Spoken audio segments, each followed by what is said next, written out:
আজ দুপুরে হঠাৎ মোবাইলে একটা এসএমএস এলো। তাকিয়ে দেখি সরকারের তরফ থেকে আমার অ্যাকাউন্টে ৭৫ লক্ষ টাকা দেয়া হয়েছে। খুশিতে আমার মন ভরে গেল। ঘর থেকে বের হলাম আর চিৎকার করে বাড়ির সবাইকে বলছি, সবাই শোনো, দিন বদলে গেছে। আমার অ্যাকাউন্টে ৭৫ লাখ টাকা এসে গেছে। ঘর থেকে বউ বেরিয়ে এলো। এত খুশির কি আছে, আমার অ্যাকাউন্টেও ৭৫ লক্ষ টাকা এসেছে। এই যে মেসেজ দেখো। একটু অবাক হলাম, ভাবলাম আশেপাশে সবাইকে গিয়ে বলি। বাড়ির পাশের লোক আমায় বলছে, বেশি উত্তেজিত হইও না, আমাদের অ্যাকাউন্টেও ৭৫ লাখ টাকা জমা হয়েছে। আমার সব খুশি উড়ে গেল। ভাবলাম যাই, বাজার থেকে কিছু মিষ্টি নিয়ে আসি। বাজারে গিয়ে দেখলাম দোকান বন্ধ। পাশের একজনকে জিজ্ঞেস করলাম, ও ভাই, এই মিষ্টির দোকান বন্ধ কেন? সে বলল, মিষ্টির দোকানদার আর দোকানদারির করার কি দরকার, তার অ্যাকাউন্টে ৭৫ লাখ টাকা এসে গেছে। তাই ভাবলাম একটু নিউ মার্কেটে যাই, সেখান থেকে কিছু নিয়ে আসি। সে কি, কোনো দোকানপাট খোলা নেই, ওনাদের অ্যাকাউন্টেও নাকি ৭৫ লাখ টাকা এসে গেছে। প্রচণ্ড খিদে পেয়েছে, ভাবলাম এখানে তো দোকানপাট বন্ধ, সামনের দিকে যাই, ভালো কোনো হোটেলে তৃপ্তি করে খাওয়া যাবে। সামনে যতই যাই সবই দেখি ফাঁকা। হোটেলের বাইরে দাঁড়িয়ে থাকা স্বাগত জানানোর সেই লোকও নেই, যে কাস্টমার দেখলেই সালাম ঠুকে ওয়েলকাম করেন। শপিং মলের সিকিউরিটিটাও নেই। সবার অ্যাকাউন্টেই ৭৫ লাখ টাকা এসে গেছে।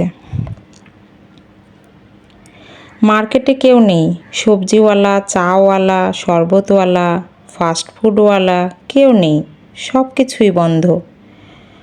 সকলের ঠিকানা এখন ব্যাংকে ৭৫ লাখ টাকা তোলার জন্য। কেননা এখন আর কারো কোনো কাজ করার দরকার নেই, সবার কাছেই ৭৫ লাখ টাকা আছে। আমার এক বন্ধু ফোন করে বলল, আমি জব ছেড়ে দিয়েছি, আমার অ্যাকাউন্টে ৭৫ লাখ টাকা আছে। আমার এক বড় ভাই ফোন করে বলল, আমার আর্ট স্কুল অফ করে দিয়েছি, আমার আশেপাশের ছোট বোন আর স্কুলে যাচ্ছে না। আমার এক বন্ধু টিউশন পড়ানো বন্ধ করে দিয়েছে। নিশা নামের মেয়েটিও আর কলেজে যায় না। সমীর আর জব খোঁজে না। শ্রমিকরা আর কারখানায় যায় না, কলকারখানা সব বন্ধ। সবার অ্যাকাউন্টে ৭৫ লাখ টাকা জমা আছে। সবাই এখন বড় লোক, সবাই সুর তুলছে, গান করছে, নৃত্য করছে। বিকেলে হাঁটতে হাঁটতে মাঠের দিকে গেলাম। কৃষকরা সবাই কাজ ছেড়ে বাড়িতে, কেউ নেই জমিতে। এখন তাদের রোদে পুড়ে বৃষ্টিতে ভিজে কাজ করার আর দরকার নেই। তারা সবাই বড়লোক হয়ে গেছে, সবার অ্যাকাউন্টেই ৭৫ লাখ টাকা আছে। ৭ দিন পর দেখা গেল খিদের জ্বালায় লোক কাঁদছে, কেননা জমি থেকে কেউ ফসল তুলছে না, সমস্ত দোকানপাট বন্ধ, হোটেল মেডিকেল সব বন্ধ। অসুস্থ হয়ে মানুষ মৃত্যুর দিকে এগিয়ে যাচ্ছে, কেননা খাবার নেই, ডাক্তার নেই, পশুরাও না খেতে পেয়ে মরছে। জমিতে সবুজ ঘাস নেই, সোনালি ফসল নেই, শিশুরা খিদের জ্বালায় কাঁদছে, গোয়ালা দুধ দিচ্ছে না বলে। মানুষ এখন ছুটছে মুঠো মুঠো টাকা নিয়ে, রাস্তায় রাস্তায় ঘুরছে পকেটে টাকা নিয়ে। কাঁদছে মানুষ লক্ষ টাকা হাতে নিয়ে আর বলছে, এই ভাই নাও ১০,০০০ টাকা, আমাকে ২০০ গ্রাম দুধ দাও। দুদিন বাচ্চাটা না খেয়ে আছে। ১০ দিন বাদে মানুষ না খেতে পেয়ে মরছে। কিছু কিছু লোক টাকার ব্যাগ নিয়ে ঘুরছে রাস্তায়, এই নাও ভাই ৫ লাখ টাকা, আমাকে ৫ কেজি চাল দাও। ১০ দিন থেকে না খেয়ে আছি। সব বাজারহাট বন্ধ হয়ে গেছে। শাকসবজি, খাবার দাবার কারো কাছেই নেই। সব দিকে শুধু মৃত্যুর ছবি দেখা যাচ্ছে। আমিও আমার ৭৫ লাখ টাকা নিয়ে ছুটে বেড়াচ্ছি, নাও ভাই নাও, ৭৫ লাখ টাকা নিয়ে যাও, তবুও কিছু খাবার দাও। কে কার টাকা নেবে? খাবার কারো কাছেই নেই।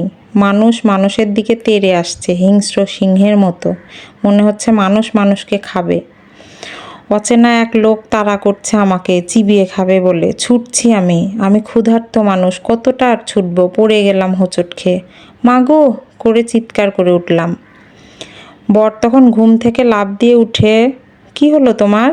সকাল হয়ে গেছে, ঘুম থেকে ওঠো, চোখে মুখে জল দিয়ে আসো। এই তুমি বাঁচাও বাঁচাও বলে চেঁচাচ্ছিলে কেন? কোনো খারাপ স্বপ্ন দেখছিলে নাকি? আমি বললাম, না খারাপ নয়, ভালো দিনের স্বপ্ন। গরিব আমরা, কিন্তু ঘরে দুমুঠো খাবার আছে তো। তৃষ্ণার জল তো আছে, শিশুরা খেলছে, পশুরা মাঠে ঘাস খাচ্ছে, দোকানে ভিড় আছে, যানবাহন চলছে তো চলছে, মানুষের সমাগম চলছে, বাগানে ফুল ফুটছে, প্রকৃতি হাসছে। ঈশ্বর চাইলে সবাইকে তো চাইলে ধন সম্পদ করে দিতে পারত, সবাইকে সুখ শান্তি দিতে পারত। বৈষম্য আছে মানুষের শারীরিক, মানসিক ও তাদের পরিবেশের। তাই বাস্তবতা হলো ধনী গরিব বৈষম্য আছে বলে এখনও পৃথিবী টিকে আছে এবং টিকে থাকবে।